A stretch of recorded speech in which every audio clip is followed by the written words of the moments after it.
সবাইকে স্বাগত জানাচ্ছি দেশ সন্ধ্যায়। আপনাদের সাথে আছি আমি সোনিয়া হক। দর্শক, আজকে দেশ সন্ধ্যার আলোচনার বিষয় রেখেছি রাজনীতির সহনশীলতা ও নীতি আদর্শ, এবং এই বিষয়টি নিয়ে কথা বলতে আমার সাথে আজকে যুক্ত হয়েছেন ডাক্তার আহমদ সাজিদুল হক রুবেল, বাংলাদেশের কমিউনিস্ট পার্টি সিপিবি নেতা, এবং যুক্ত হয়েছেন সাইদ খান, যুগ্ম সম্পাদক কালের কণ্ঠ। দুজনকেই স্বাগত জানাচ্ছি। যেমনটা বলছিলাম যে রাজনীতির সহনশীলতা এবং নীতি ও আদর্শ, এই বিষয়টি নিয়ে কথা বলতে চাই। বিশেষ করে অভ্যুত্থান পরবর্তী সময়ে, 24-এর অভ্যুত্থান পরবর্তী সময়ে আমরা রাজনীতিতে এক ধরনের বিরাট পরিবর্তন প্রত্যাশা করেছিলাম।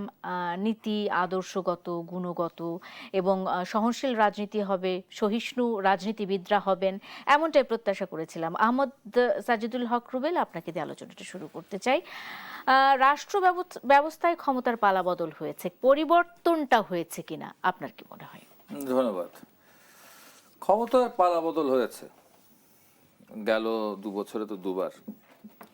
সর্বশেষ জাতীয় নির্বাচনের মাধ্যমে গণতান্ত্রিকভাবে একটা সরকার আমরা পেয়েছি, কিন্তু রাষ্ট্রের যে সিস্টেম ছিল, যে ব্যবস্থা ছিল, সে ব্যবস্থার কিন্তু বিশেষ কোনো পরিবর্তন হয় নাই, পোশাকটা পাল্টেছে আর কি।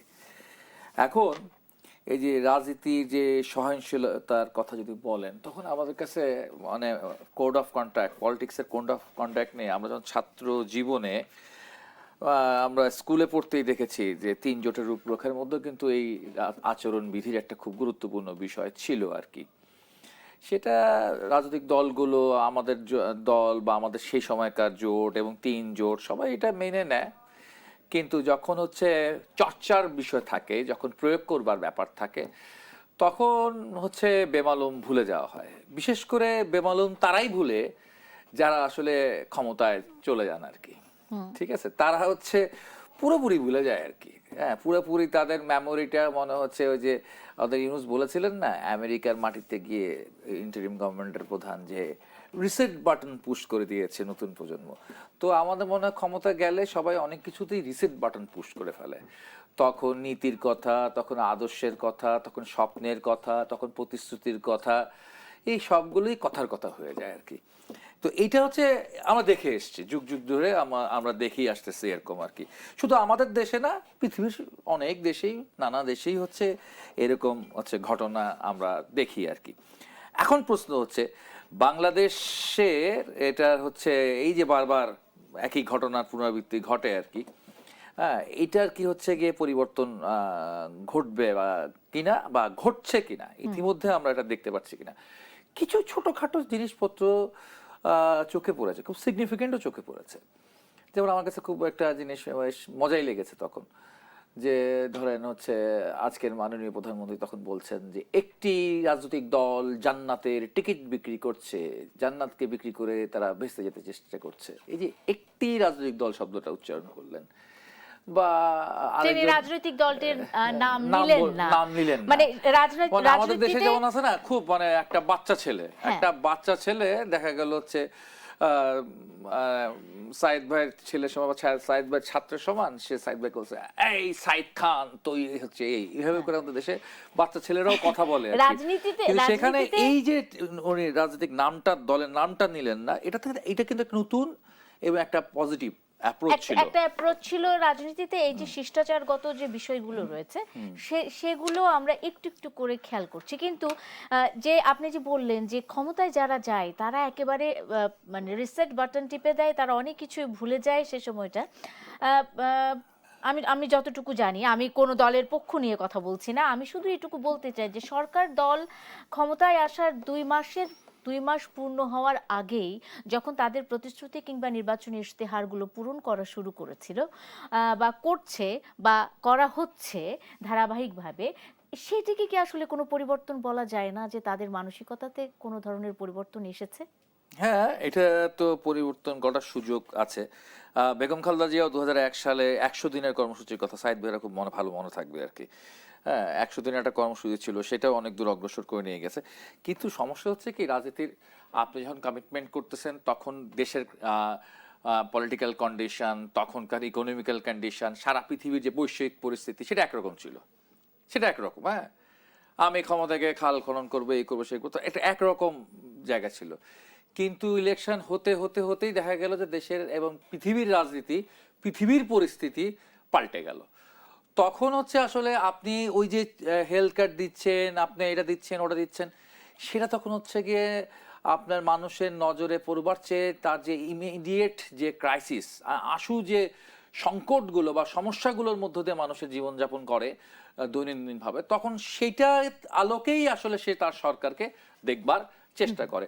যেমন একটা আমরা কমিউনিস্ট পার্টি হিসাবে আমরা একটা বিষয় খুবই অভিনন্দন জানাইছিলাম এই সরকারকে। আমাদের দীর্ঘদিন ধরে বাংলাদেশ কমিউনিস্ট পার্টি, বামপন্থী বিভিন্ন রাজনৈতিক দল বা কৃষক সমিতির একটা বিশাল আন্দোলন ছিল যে কৃষি ঋণ মওকুফ করা। ঠিক আছে, এটাকে বিশাল কৃষি ঋণ কিন্তু এই গভর্নমেন্ট মওকুফ করেছে। এটা খুব বেশি কোথাও আলোচিত হয় না আর কি, কিন্তু একটা বামপন্থী দৃষ্টিভঙ্গি থেকে দেখলে বলা যায় যে একটি সরকার একটা খুব গুরুত্বপূর্ণ দায়িত্ব বা গুরুত্বপূর্ণ একটা কাজ করেছেন, তাকে অভিনন্দন জানানোর বিষয় আছে। এরকম কতগুলো বিষয় আছে, কিন্তু একেবারেই যে হচ্ছে যে আমার আসলে এই মুহূর্তে ফ্যামিলি কার্ড, কৃষক কার্ডের চেয়েও হচ্ছে তো আরো কতগুলো বড় বড় চ্যালেঞ্জের জায়গায় আমরা পড়ে গেছি। সেই চ্যালেঞ্জগুলো নিয়েও আলোচনা করব এবং অবশ্যই আলোচনায় ফিরে আসবো আমি আপনার কাছে। আহমদ সাজিদুল হক রুবেল, আমি চলে যেতে চাই সাইদ খান আপনার কাছে। পোশাক পাল্টেছে, পুরনো রাজনীতি কিন্তু আছে। আমাদেরকে এক ধরনের আশ্বাস দেওয়া হয়েছিল, আমাদের এক ধরনের প্রত্যাশা ছিল, নতুন বন্দোবস্ত, নতুন ধরনের রাজনীতি আমরা দেখতে পাবো। সেক্ষেত্রে আসলে রাজনীতিতে নীতিগত কোনো পরিবর্তন বা গুণগত কোনো পরিবর্তন এসেছে কিনা, আসলো কিনা, আপনার কি মনে হয় সাইদ খান? আপনাকে ধন্যবাদ। এবং আমার সহ আলোচক ডক্টর সাজিদুল হক রুবেল ভাই রাজপথের দীর্ঘ বছরের লড়াই সংগ্রাম করেছেন মানুষের মুক্তির জন্য। আসলে আজকে যে সাবজেক্ট নিয়ে আলোচনা আমরা করছি, এই সাবজেক্টটাই হচ্ছে রাজনীতির সবচেয়ে গুরুত্বপূর্ণ জায়গা। রাজনীতি, politics is a social relation. রাজনীতি কিন্তু একটা সামাজিক সম্পর্ক, একটা সামাজিক সম্প্রীতির নাম। রাজনীতি কেবল ক্ষমতা দখলের লড়াই না, এখানে নৈতিকতা এবং সহনশীলতা সমন্বয় ঘটতেই হয়। যদি সেটি না ঘটে তাহলে এই যাত্রা ব্যাহত হয় এবং রাজনীতি বলে যে জিনিসটি থাকে সেটি থাকে না। দেখুন, রাজনীতি হতে হলে এখানে ধর্মীয়, সংস্কৃতিগত এবং যে বহুমত, বহুপদ, বহুত্ববাদের যে প্রতি যে শ্রদ্ধা, যে ভক্তি বা সমমর্যাদা, সম অধিকার, এই জিনিসগুলো নিশ্চিত করতে পারাই হচ্ছে রাজনীতি। এগুলো ছাড়া এক ধরনের রাজনীতি আছে, সেটা হচ্ছে অটোক্রেসি। সেটা মানে জোর যার মুল্লুক তার। সেটা তাইলে হয় কি যে সহনশীলতা না, ক্ষমতা বদল বা রাজনীতির মূল জায়গা হয়ে যায় শক্তির মহড়া হয়ে যায়, যেটি আমরা দীর্ঘ বহু বছর ধরে দেখছি। স্বাধীনতার পরবর্তী সময় থেকেই আমরা কিন্তু এই ট্রেন্ডে অভ্যস্ত। আমিও মুক্তিযুদ্ধের পরবর্তী প্রজন্ম, সুতরাং মুক্তিযুদ্ধের আমাদের পূর্ববর্তী প্রজন্ম যে স্বপ্ন নিয়ে ৭১-এ মুক্তিযুদ্ধ করেছে, সেই স্বপ্ন কিন্তু আমরা বলি যে আমরা স্বপ্ন পূরণ করব, আমরা নানান ধরনের প্রতিশ্রুতির কথা বলি, কিন্তু স্বপ্ন পূরণ না হবার কারণ কি জানেন? এই যে বহুত্ববাদকে মেনে না নেয়া, আমার নিজের মতামতকে চাপিয়ে দেয়া এবং রাজনীতিকে ক্ষমতা বদলের বা ক্ষমতায় যাওয়ার একটা সিঁড়ি হিসেবে ব্যবহার করা। এই কারণেই আমরা কিন্তু আজও আমাদের এই ৫৩ বছর পরে এসে আজকে দাঁড়িয়ে বলতে হচ্ছে যে রাজনীতিতে আপনি যেটা বললেন যে সহনশীলতা এবং নীতিগত যে পরিবর্তন, সেই জায়গাটি কেন হচ্ছে না। এখানে সংস্কৃতিগত আমরা একটা মৌলিক জায়গায় আসতে পারিনি। আমাদের বহু ধর্ম থাকবে, বহু মত থাকবে, তাই বলে কি আমাদের একটা পথ থাকবে না? আমরা বাংলাদেশপন্থী হতে পারবো না? আমরা কিন্তু সেই জায়গাটি পারিনি। আমরা এখনো বিভিন্ন সময়ে রাজনীতির নামে ফ্রাঞ্চাইজশিপ করি, বিভিন্ন দেশের এজেন্ডা বাস্তবায়ন করি, বিভিন্ন গোষ্ঠীর এজেন্ডা বাস্তবায়ন করি। এই জায়গা থেকে এই জায়গাটা আমরা কিন্তু মীমাংসা করতে পারিনি, যেই কারণে আজকে আপনি নতুন করে প্রশ্ন করলেন শুধুমাত্র কি পোশাক বদল হলো, নীতিগত কোনো পরিবর্তন আসলো না? দেখুন, একটি সরকার যখন রাষ্ট্রীয় ক্ষমতায় যাবার আগে ভোটের জন্য প্রতিশ্রুতি দেয়া এক জিনিস, রাজনীতি চর্চা করা আর এক জিনিস। রাষ্ট্র পরিচালনা এবং রাজনীতি এই দুইটিকে একাকার করে দেখা যাবে না। রাষ্ট্র পরিচালনায় রাজনৈতিক দলের নীতি আদর্শ অনুযায়ী করবে, কিন্তু রাষ্ট্র পরিচালনার একটা ফান্ডামেন্টাল রুলস থাকা উচিত। আমাদের কিন্তু সেই রুলসটি আমরা করতে পারিনি। এখানে সোশ্যালিস্টরা এক ধরনের করবে, বিএনপি এক ধরনের করবে, ধর্মভিত্তিক রাজনৈতিক দল তারা এক ধরনের করবে। বিষয়টি এরকম না, আমাদের একটা বেসিক জায়গা থাকা দরকার। সেই বেসিক জায়গায় আসতে পারিনি। খাল কাটা একটা খাল তো আমাদের লাইফলাইন বলা হয় খাল নদীকে বাংলাদেশের। এটি শুধুমাত্র বিএনপি কেন করবে? এটি কমিউনিস্ট পার্টিও করবে, এটি ধর্মভিত্তিক যারা আছে তাদেরও দায়িত্ব। সুতরাং এটি রাজনৈতিক কোনো ইস্যু হতে পারে না। এটি বেসিক জায়গা ধরে কাজ করার উচিত ছিল। আর আমাদের এই বেসিক জায়গাগুলো চিহ্নিত করতে না পারার কারণে আমাদের মধ্যে সহিংসতা, ভিন্ন মতের প্রতি যে এক ধরনের রুবেল ভাই বললেন না যে আমার ছেলের বয়সী আমাকেই সে একেবারে দেখিয়ে দেবার জন্য হুমকি দিল, এই জায়গাগুলো তৈরি হয় সহনশীলতার অভাবে। রাজনৈতিক সংস্কৃতির পরিবর্তন না ঘটবার কারণে এই জায়গাগুলো ফিরে আসে। এই জুলাই অভ্যুত্থান কিসের অর্জন জানেন? জুলাই অভ্যুত্থান কিন্তু অপরিহার্য হয়ে উঠেছিল রাজনৈতিক সহিষ্ণুতা না থাকবার কারণে, ভিন্ন মতের প্রতি শ্রদ্ধা না থাকবার কারণে। আমি মনে করি যে আমি যেটা বুঝি সেটাই চূড়ান্ত।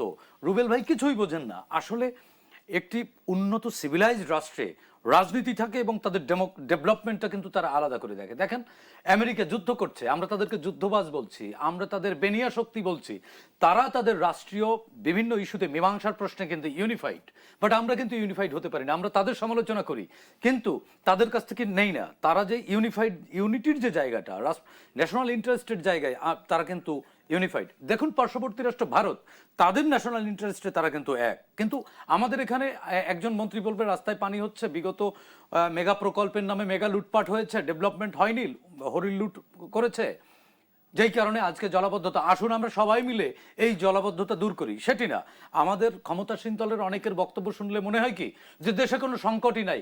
আরে ভাই, 12 তারিখ আপনাদের উপরে জনগণ আস্থা রেখেছে এই সংকট থেকে মুক্তির জন্য। 13 তারিখে তো আপনারা সমাধান করতে পারবেন না, বা 2 মাসের মধ্যেই সমাধান করতে পারবেন না। এটার জন্য একটা সার্টেন টাইম লাগবে। আপনার জাঙ্ক পরিষ্কার করতে টাইম লাগবে না, আপনি স্বীকার করুন, সঠিক তথ্যটি দিন। জনগণ কিন্তু পেট ভরে ভাত খেতে চায় না। জনগণ চায় কি জানেন? জনগণ চায় সঠিক তথ্যটা। জনগণ চায় জনগণের প্রশ্ন করার সুযোগটা তৈরি করে দেন। সমস্যার সমাধান আপনি ওভার দ্য নাইট করতে পারবেন না, এটি জনগণ জানে, রাজনৈতিক শক্তিগুলো জানে, যারা এগুলো বলে তারাও জানে। শুধুমাত্র ওই যে রুবেল ভাই বলছে এটা সমস্যা, তাই আমি মনে করছি এটা সমস্যা না। কারণ ওই যে রাজনৈতিক সংস্কৃতি, ভিন্ন মতের প্রতি যে শ্রদ্ধা, এই জায়গাটি আমরা তৈরি করতে পারি। এবং এই যে বিভক্তির যে একটা বিষয় রয়েছে, এই যে বিভক্তিটা আমরা দূর করতে পারলাম না এখন পর্যন্ত। দূর করতে পারিনি কেন জানেন? পারিনি কেন এটি আমি অবশ্যই আপনার কাছে জানবো। না আমার এর পরেরতে অবশ্যই এই বিষয়টি নিয়ে আমি আরেকটু বেশি করে জানতে চাই। কেন রাজনীতিতে এই যে আমাদের দ্বিধা বিভক্তির যে বিষয়টি, এটি দূর করতে পারি না, দ্বিমত দূর করতে পারি না, এই বিষয়গুলো নিয়ে নিশ্চয়ই আমার অতিথিরা বলবেন। দর্শক থাকুন দেশ সন্ধ্যার সাথে, ফিরছি এক্ষুনি। সবাইকে আবারও স্বাগত জানাচ্ছি। দেখছেন দেশ সন্ধ্যা। আমি সোনিয়া হক আপনাদের সাথে আছে এবং আমার সাথে আমার অতিথিরা যুক্ত আছে। রাজনীতির সহনশীলতা ও নীতি আদর্শ নিয়ে আজকে কথা বলছিলাম, আবারও আলোচনায় ফিরতে চাই এবং ডাক্তার আহমদ সাজিদুল হক রুবেল, আপনার কাছে আলোচনাতে শুরুতেই যেতে চাই। যেহেতু রাজনীতির সহনশীলতা ও নীতি আদর্শ এই বিষয়টি নিয়ে কথা বলছি, অভ্যুত্থানের বিষয়টি যখন চলে আসে তখন অভ্যুত্থান নিয়ে নানা রকমের প্রত্যাশার কথাই আমরা আসলে ভাবতে ভালোবাসি। এই 24-এর অভ্যুত্থানের পরবর্তী সময়ে আমরা দেখেছি রাজনীতিতে এক ধরনের রাজনীতির ভাষার পরিবর্তন হয়েছে, রাজনীতিতে স্লোগানের পরিবর্তন হয়েছে, রাজনীতিতে কি বলবো, নির্বাচনে জিতার জন্য রাজনৈতিক দলগুলো তাদের কৌশলে পরিবর্তন এনেছে নানা ধরনের, এবং প্রত্যেকটা বিষয়েই আমরা দেখেছি একটা নেতিবাচকতার ছাপ পড়েছে। মানে খুব একটা যে শালীনভাবে সেটি শেষ হয়েছে এমনটা বলা যায় না। আপনারাও তো রাজনীতি করেছেন, একসময় আপনারাও স্লোগান দিয়েছেন। এখন যে স্লোগানগুলো শোনেন রাজনীতিতে, রাজনৈতিক দলগুলোর মুখ থেকে, সেগুলো কি কখনো শুনেছেন? কেমন লাগে শুনতে? ধন্যবাদ। আপনি বলেন রাজনীতি করে এসেছি, আমরা সেই স্কুল জীবন থেকে রাজনীতি করেছি, করতেছি এবং এখনো করছি আর কি। ঠিক আছে, করে আসি নাই, কিন্তু রিটায়ার করি নাই। তো যাই হোক, তো সেইখান থেকে যখন দেখা আমাদের একটু মিলাইতে যদি যাই আমরা, তাহলে কিন্তু একটু হোঁচট খেতে হয় আর কি। আমার মনে হয় এরকম হোঁচট আমি শুধু না, বাংলাদেশে যারা রাজনীতি করেন এবং করেন না, যারা হচ্ছে খুব মনোযোগ দিয়ে পর্যবেক্ষণ করেন কিংবা করেন না, প্রত্যেকেই কম বেশি একটু হোঁচট খেয়েছিলেন। বিশেষ করে গণ অভ্যুত্থানের পরপরে কিছুটা হোঁচট খেতে হয়েছিল আর কি। এবং এই হোঁচটটাকে অবশ্য অনেক সময় আমরা অনেকভাবে নিয়েছি। আমি নিজেও দেখেছি যে এটা এত বছর পরে একটা পরিবর্তন, সেই পরিবর্তন সমস্ত সিস্টেমের বিরুদ্ধে, সমস্ত রাষ্ট্রের আইন প্রয়োগকারী সংস্থা থেকে শুরু করে, মিডিয়া থেকে শুরু করে, শিক্ষা প্রতিষ্ঠান, সব কিছুই তো হচ্ছিল এক ধরনের চরম দলীয়করণের মধ্যে ছিল। ফলে মানুষের কোনো কিছুর প্রতি যেন আস্থা ছিল না, কোনো কিছুর প্রতি আস্থা নাই আর কি। যে কারণে দেখবেন এখানে শুধু রাষ্ট্র বা সরকার প্রধানরাই কিন্তু চলে যায় নাই, বায়তুল মোকাররমের যে খতিব আছে সেও পালাই গেছিল, ঠিক আছে। তো এমন একটা চূড়ান্ত জায়গা যে ধর্ম থেকে, ধর্মীয় প্রতিষ্ঠান থেকে শুরু করে, বিচার আদালত থেকে শুরু করে সমস্ত জায়গাগুলোতে আসলে মানে একটা মানে ধ্বংসের মুখোমুখি হয়ে গেছিল। ফলে সেই জায়গায় তো হচ্ছে কিছু জনগণের মধ্যে স্বতঃস্ফূর্ত এক ধরনের মবের সংস্কৃতি দেখাই যেতে পারে। কিন্তু আমি যেটা একটু আমরা খেয়াল করেছিলাম আর কি, যে ভাষা বা স্লোগানে, যেমন আপনি এর আগের একটা কথা নিয়ে আসছেন, নতুন বন্দোবস্ত। এই নতুন বন্দোবস্ত শব্দটা কিন্তু হচ্ছে এই আন্দোলন চলাকালে বা আন্দোলনের আরো আগে, হ্যাঁ, এটা শুধু 37 দিনের আন্দোলন না, নতুন বন্দোবস্তের মানে আলোচনা ছিল, স্লোগান ছিল। এবং গণ অভ্যুত্থানের পর এটা খুবই উপরে উঠে আসে যে একটা নতুন পলিটিক্সের একটা নতুন বন্দোবস্ত হবে।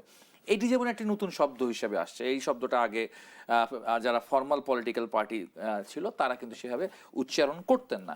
এটা যেমন একটা ইতিবাচক শব্দ, এরকম আরো অনেক কিছু নেতিবাচক শব্দ আসছে, বা এমন অনেক শব্দ আসছে যে শব্দটা আসলে অনেক পুরনো শব্দ আর কি। যেমন কালকেও মে দিবসের গানের মধ্যে আছে শ্রমিক ঐক্য জিন্দাবাদ, ইনকালাব জিন্দাবাদ, সমাজতন্ত্র জিন্দাবাদ, একটা গানের মধ্যে আছে আর কি, হ্যাঁ, দুনিয়ার মজদুর ভাই সব এই গানটার মধ্যে। তো আমি গানটা দেখতেছি, মনে মনে হাসতেছি আর কি। এটা নিয়ে আমার এক জায়গায় একটা বিতর্ক করতে হচ্ছে। তখন তাকে বলছিলাম যে হচ্ছে আমার সহ-আলোচককে, তিনি এনসিপির ছিলেন, যে দেখেন আপনি ইনকালাব জিন্দাবাদ নিয়ে এসে ভাবতেছেন যে হচ্ছে বিরাট ব্যাপার কিছু হয়ে গেছে, আর আপনার বিরোধীরা বলতেছে আপনি পাকিস্তানের স্লোগান নিয়ে আসছেন, দুটো কিন্তু কোনোটাই ঠিক না। এটা কিন্তু বহু পুরনো ব্রিটিশ আমলে কমিউনিস্টদের স্লোগান, এবং এটা এখনো ভারতের কমিউনিস্ট পার্টি স্লোগান দেয়। বলে না না, আপনি এখন বললে হবে না, একবার বলবেন পাকিস্তানের, একবার বলবেন ভারতের, এটা হবে না, এটা আমাদের, ঠিক আছে।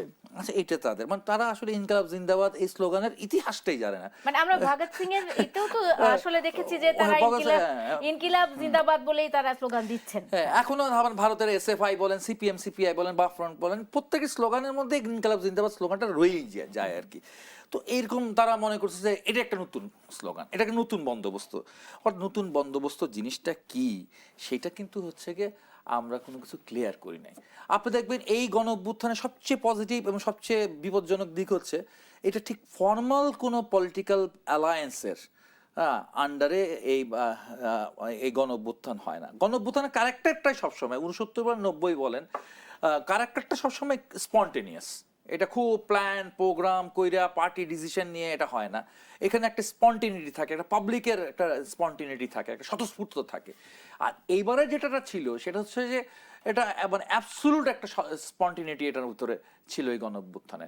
এবং এখানে যেহেতু হচ্ছে গিয়ে অ্যাপলিটিক্যাল বা মানে রাজনৈতিক নেতৃত্বের বাইরে থেকে আসা, ফলে ধারণা করা হয়েছিল বাংলাদেশের এই 24শে গণঅভ্যুত্থানের মধ্য দিয়ে রাজনীতির যে কলুষতার জায়গাগুলো আছে, রাজনৈতিক দলগুলোর যে সীমাবদ্ধতা ছিল, সেইটা মনে হয় নতুন জেনারেশন, নতুন প্রজন্ম যারা হচ্ছে এই কলুষতায় দ্বারা আক্রান্ত নয়, ঠিক আছে, তারা একদম ফ্রেশার এবং বিশেষ করে তারাও বিভিন্ন সংগঠন করতেন, তাদেরও সংগঠন ছিল, হ্যাঁ, আমাদের ছেলেদের সংগঠন ছিল, বা ছাত্র দল যারা করতো তাদের সংগঠন ছিল। আমরা ভেবেছিলাম ফ্রেশার, কিন্তু সাধারণ জনগণের কাছে মনে হচ্ছে যে একটা ফ্রেশার, হ্যাঁ, বা শিবিরের অনেক ছিল, কিন্তু সাধারণ জনগণের কাছে ফ্রেশার ছিল এবং অ্যাপ্রোচটাও ফ্রেশার অ্যাপ্রোচ ছিল।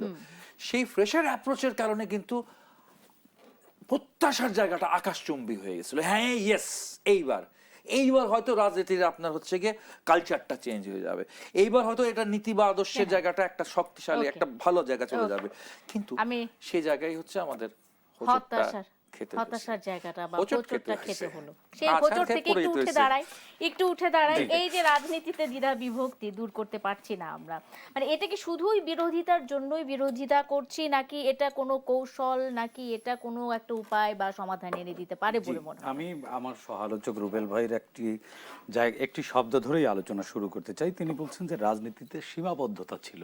আসলে সীমাবদ্ধতা ছিল না, রাজনীতি হচ্ছে একটা সম্ভাবনা জায়গা, যে জায়গায় গবেষণা করতে হবে। রাজনীতিতে রিসার্চ নেই। দেখুন আমাদের রাজনীতিতে যতগুলো শব্দ, ইনকিলাব জিন্দাবাদ বলেন, বাংলাদেশ জিন্দাবাদ বলেন বা যাই বলেন, এগুলো কিন্তু আমাদের নিজস্ব রাজনীতির সংস্কৃতির শব্দ না।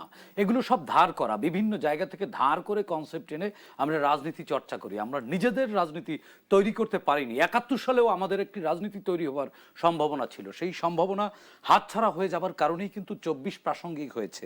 দেখুন রাজনীতি হচ্ছে একটা সেবার জায়গা। রাজনীতি মানে কিন্তু জনসেবার মানসিকতা রাখে। যে ব্যক্তি নিজের সকল স্বার্থ জলাঞ্জলি দিয়ে মানুষের ভালোর জন্য করে, সমাজকে বদলে দেওয়ার জন্য কাজ করবে, এই চিন্তা যারা করে তারাই রাজনীতি করে। যেমন রুবেল ভাই একটি অত্যন্ত সুন্দর কথা বলছেন যে স্কুল জীবন থেকে শুরু করে অদ্যাবধি রাজনীতি করছেন এবং করবেন। এটি কিন্তু একটা ধারাবাহিকতা। রাজনীতি কোনো চাকরি না যে 59 বছর বয়স হলে রিটায়ার করবেন। রাজনীতিবিদরা কখনো রিটায়ার করে না। সহনশীলতা না থাকলে রাজনীতি কিন্তু তার সেবার মানদণ্ড হারিয়ে যায়। তখন হয় কি, রাজনীতির মানদণ্ড তখন হয় ক্ষমতা বা শক্তি প্রয়োগ, বল প্রয়োগের। এই জুলাই অভ্যুত্থান পরবর্তী সময় তরুণদেরকে, রুবেল ভাই যাদেরকে নতুন বলছেন যে নতুন প্রজন্ম নতুন সম্ভাবনা নিয়ে এসেছিল, না, এরাও বিভিন্ন জায়গায় সংযুক্ত ছিল। রাজনীতি যখন বন্ধা হয়ে গিয়েছিল, নতুন নেতৃত্ব সৃষ্টির সম্ভাবনা যখন ধ্বংস করে দিয়েছিল ফ্যাসিস্ট, তখন এই অনেকগুলো সম্ভাবনাময় মুখ রাজপথে নেমে এসেছিল। তাদের মধ্যে আমরা সম্ভাবনা দেখেছি। এটা আমাদের ভাবনাটা সঠিক ছিল, কিন্তু তাদের চিন্তাটা সঠিক ছিল না। দেখুন 5 আগস্ট পরবর্তী সময় তাদেরকে ক্ষমতার কাছাকাছি থাকতে হবে এই অভিলাষ তাদের মধ্যে জেঁকে বসেছে। তাদের রাষ্ট্র দখল করতে হবে, এই যে মানসিকতা, এই মানসিকতার কারণে কিন্তু তাদের ওই প্ল্যাটফর্মটি নিয়ে রুবেল ভাই, আপনি, আমরা যারা আশাবাদী হয়েছিলাম তারা কিন্তু তাদের দিক থেকে মুখ ফিরিয়ে নিয়েছি। এটি কি নতুন যে সম্ভাবনা তৈরি হয়েছিল সেই সম্ভাবনার মুখেও কিন্তু আমরা চুনকালি মেখে দিয়েছি। সুতরাং এই জায়গায় তৈরি হলো না। আবার যে জিনিসটি, সেটি তার মানে তখন তৈরি হলো কি, শক্তি প্রদর্শনী রাজনীতির শেষ কথা, এটি আবারও ফিরল রাজনীতির সংস্কৃতিতে। বদলাবে কি করে? আমাদের রাজনীতিতে গবেষণা নেই। দেখুন কমিউনিস্ট পার্টি বলেন, সবচেয়ে বেশি বই পড়া সংগঠন যে কয়টি রাজনৈতিক দল, তার মধ্যে কমিউনিস্ট পার্টি একটি আছে। জামাত ইসলাম তো 79টা না কতটা বই পড়তেই হয়। হ্যাঁ, অন্যান্য রাজনৈতিক দলের R&D বলে কোনো জিনিস আছে? আজকে রাস্তায়, আজকে শান্তিনগর তলিয়ে গেছে বৃষ্টিতে, এখানে সরকারের পাশাপাশি রাজনীতিকদের কোনো চিন্তা ভাবনা আছে, কোনো প্ল্যান আছে? প্ল্যান নাই। আরেকটি কথা, আর একেবারে শেষ করবো ছোট্ট করে, সেটি হচ্ছে দেখুন আমাদের রাজনৈতিক সংস্কৃতি তৈরি করতে চাইনি এবং চাই না এখনো, এবং ভবিষ্যতে চাইবো কিনা সেটিও প্রশ্নবিদ্ধ। আমার মোটা দাগে যে কথাটি, সেটি হচ্ছে আমরা ওই জায়গায় রয়ে গেছি, আমরা মহিষ রয়ে গেছি। আমাদেরকে বিভিন্ন ধরনের সাবান দিয়ে, বিউটি সোপ দিয়ে গোসল করানো হচ্ছে, কিন্তু মহিষকে যতই বিউটি সোপ দিয়ে গোসল করান, মহিষ কি ফর্সা হবে? হবে না। কারণ আমাদের চিন্তা, চেতনা এবং সংস্কৃতিতে আমরা সেই 71-এর পূর্বে রয়ে গেছি। দেখুন আজকে এই 21শ শতাব্দীতে এসেও স্বাধীনতা যুদ্ধই অমীমাংসিত রয়ে গেল। এই যে আপনি বললেন যে রাজনীতিবিদদের কাছে প্রত্যাশা, এই প্রত্যাশাটা নিয়ে আসলে আলোচনা চালিয়ে যেতে চাই। পরে এর বিরতির পরে এসে দর্শক থাকুন দেশ সন্ধ্যার সাথে, ফিরছি একটা বিরতির পরে। বিরতির পর স্বাগত আরেকবার, দেখছেন দেশ সন্ধ্যা। সোনিয়া হক আপনাদের সাথে আছে। রাজনীতির সহনশীলতা ও নীতি আদর্শ নিয়ে আলোচকদের সাথে কথা বলছিলাম। খুব সংক্ষিপ্ত সময় সংক্ষেপে কথা বলবো, শেষ করতে চাই। আমি শুরুতেই সাইদ খান আপনার কাছে যেতে চাই। আপনি যেমনটা বলছিলেন যে শান্তিনগর তলিয়ে যাচ্ছে, কোনো পরিকল্পনা নাই, কিংবা এই সমস্যাগুলো বা এই সংকটগুলো, জ্বালানি সংকট হয়েছে সেটি নিয়ে কোনো সমাধান নাই, এই বিষয়গুলো নিয়ে কোনো পরিকল্পনা আছে কিনা সেই বিষয়গুলো নিয়ে আমাদের কোনো ধারণা নাই, বা আমাদের কোনো জ্ঞান নাই, বা আমাদের কাছে কোনো ইনফরমেশন নাই। প্রথম অধিবেশন শেষ হয়েছে সংসদের, কি পেলাম আমরা প্রথম অধিবেশন থেকে? আবার কথা বলার সুযোগ করে দেওয়ার জন্য ধন্যবাদ। আসলে প্রথম অধিবেশনে তেমন কিছু পাওয়ার কথাও ছিল না। এটি ছিল রাষ্ট্রপতির ভাষণের উপরে ধন্যবাদ প্রস্তাব আনার। তারপরেও আমরা প্রত্যাশা করেছিলাম অনেকগুলো চ্যালেঞ্জ নিয়ে রাষ্ট্র পরিচালনায় নতুন সরকারের যাত্রা শুরু হয়েছে, অনেক সম্ভাবনার দিক উন্মোচন হবে, কিন্তু সেই সম্ভাবনার দিক উন্মোচন হওয়ার যে রাস্তা, সেই রাস্তাগুলো বন্ধ করে দিয়েছে। সরকারের কাছ থেকে কিন্তু জনগণ আদায় করতে পারে না, সরকারের বিরোধী দল আদায় করে নিতে হয়। বিরোধী দল ওই জায়গায় যেতে পারে না, তারা জুলাই নিয়ে পড়ে আছে। কারণ তারা একটি দিয়ে 24 দিয়ে 71-এর কলঙ্ক লেপনের একটা বৃথা চেষ্টা করেছে। বরং এতে সংসদের যে কর্মঘণ্টা নষ্ট হয়েছে তার খেসারত দেওয়া উচিত, তার ক্ষতিপূরণ দেওয়া উচিত। আমরা যে আলোচনায় ছিলাম, বর্তমান প্রেক্ষাপটে সমাজ এবং রাষ্ট্রকাঠামোতে ভিন্ন মতাবলম্বী এবং সাধারণ মানুষের মত প্রকাশের মতামত যদি সরকার বা ক্ষমতার বিরুদ্ধে যায়, তাদের কিভাবে সুরক্ষা দেবে রাষ্ট্র, সেই জায়গাটি অনেক বেশি গুরুত্বপূর্ণ। সে বিষয়ে আলাপ আলোচনা করা অনেক জরুরি। আর কারণ ভিন্ন মতাবলম্বীর সংখ্যাও কিন্তু কম না, সেই জায়গাটাও আমাদের সরকারের রিকগনিশনে নিতে হবে। আরেকটি জিনিস খেয়াল রাখতে হবে, মত প্রকাশের স্বাধীনতা আছে বলেই আমি শালীনতাকে স্কিপ করব, একজনকে ব্যক্তিগতভাবে আক্রমণ করব, সেটিও নিশ্চিত করা। সেই যে ব্যক্তি আক্রমণের শিকার হন, রাষ্ট্রের তাকেও প্রোটেকশন দিতে হবে। রাষ্ট্রের মানে রাজনৈতিক সরকার হলেও রাষ্ট্রকে থাকতে হবে মাঝামাঝি, সব পক্ষকে সমান প্রোটেকশন দিতে হবে। একটি সহনশীল এবং অন্তর্ভুক্তিমূলক সমাজ ব্যবস্থা গড়ার জন্য এই বিষয়গুলো হচ্ছে সবচেয়ে পূর্বশর্ত, গুরুত্বপূর্ণ। আর এর প্রভাবে এখন আপনি দেখেন মত প্রকাশের স্বাধীনতা বা প্রতিবাদের ভাষাকে আমরা অশ্লীল অশ্রাব্য ভাষাকে মত প্রকাশের স্বাধীনতা বলে এক ধরনের লেজিটিমেসি দেই। এই জায়গা থেকেও বেরোতে হবে, আমাদের রাজনৈতিক নিজস্ব সংস্কৃতি তৈরি করতে হবে। আমাদের এই যে প্রচলিত যে রাজনৈতিক সংস্কৃতি, এতে ক্ষমতাকে ফ্যাসিস্ট বানায় এবং ক্ষমতাহীন যে বা বিরোধী দলকে মজলুমের চেয়ারে বসিয়ে রাখে। এই জায়গাটির থেকেও আমাদের বেরিয়ে আসতে হবে। এজন্য প্রয়োজন যে তরুণ প্রজন্ম যাদের সম্ভাবনার কথা ছিল তাদেরকে বিগত সময়ে রাষ্ট্র পৃষ্ঠপোষকতা দিয়ে কখনো একেবারে মাথায় তুলেছে, এটি হচ্ছে বানরকে মাথায় তোলার মতো অবস্থা। একেবারে মাথায় তুলে আমাদের রাজনৈতিক সংস্কৃতির যে সম্ভাবনা তৈরি হয়েছিল, সম্ভাবনা ধ্বংস করে দিয়েছে। সুতরাং সেই জায়গাটা নিয়েও রাষ্ট্রকে কাজ করতে হবে। সাইদ খান, আপনাকে এই জায়গাটাই আমি থামাতে চাই, কারণ এই প্রসঙ্গটিতেই আমি সাজিদুল হক রুবেল আপনার কাছে রাখতে চাই। নতুনদের কাছে এক ধরনের প্রত্যাশা ছিল এবং নতুনদের তরফ থেকেও কিন্তু কয়েকজন সংসদ সদস্য এবার আমাদের পার্লামেন্টে ছিলেন। প্রথম অধিবেশন শেষ হলো, তাদের ভূমিকা কতটুকু আপনি দেখতে পেলেন, কিরকম ভাবে বিশ্লেষণ করবেন একটু যদি বলতেন। প্রথম কথা বলি, প্রথম একটা হতাশার জায়গা। এই নতুন যারা সংসদ সদস্য হিসেবে এসছে, নতুন রাজনৈতিক দল, তারা নিজের রাজনৈতিক দল বা নিজের পায়ে দাঁড়িয়ে এই সংসদে ঢুকতে পারে নাই। তারা জামাতের লেজ ধরে এই সংসদে ঢুকতে হয়েছে। তাদের যে আপনার আজকের আলোচনা আছে না, নীতি আদর্শ, এই দলটি এই ত্রয়োদশ নির্বাচনের সময় নিজেদের একটা বড় বিষয়কে কুরবানি করছে। সেটা কি কোরবানি করছে? সেটা তাদের যে নতুন বন্দোবস্তের স্লোগান ছিল সেটাকে তারা কোরবানি করছে। তাদের যে মধ্যপন্থা ছিল সেটাকে তারা কোরবানি করছে। কোরবানি করে তারা 11 দলের জোটে যুক্ত হয়েছে। ফলে তাদেরকে আমি নতুন বলে মনে করতে পারতেছি না। নতুনত্ব তাদের মধ্যে নাই, এমনকি তাদের মধ্যে কোনো তারুণ্য নাই। তাদের মধ্যে কোনো তারুণ্য নাই। তারা হচ্ছে ওই শফিক সাহেবের বয়সী মানুষই হয়ে গেছে, তার ভাষায় তারা কথা বলে। এবং এই যে কথাটা, এই যে তারা তাদের তারুণ্য হারিয়ে ফেললো, তাদের যে সজীবতা হারায় ফেললো, এর জন্য দায়ীকে এই প্রজন্ম কি নিজে নিজেই দায়ী? এটা কি তার স্বতঃস্ফূর্ত ভাবে সে নষ্ট হয়েছে? স্বতঃস্ফূর্ত ভাবে সে নষ্ট হয়নি। সাইদ ভাইয়ের সাথে আমি খুবই একমত। এই ইন্টারিম গভর্নমেন্টের প্রধান ডক্টর ইউনূস হাতে ধরে এই সম্ভাবনাময় ছেলে মেয়েগুলোকে নষ্ট করেছে, আর এটা শেষ করেছে জামাত ইসলাম। অসংখ্য ধন্যবাদ ডাক্তার আহমদ সাজিদুল হক রুবেল এবং সাইদ খান, দুজনকে ধন্যবাদ জানিয়ে দর্শক আজকের মতো শেষ করছি দেশ সন্ধ্যায়। আপনাদেরও ধন্যবাদ যারা এতক্ষণ সঙ্গে ছিলেন।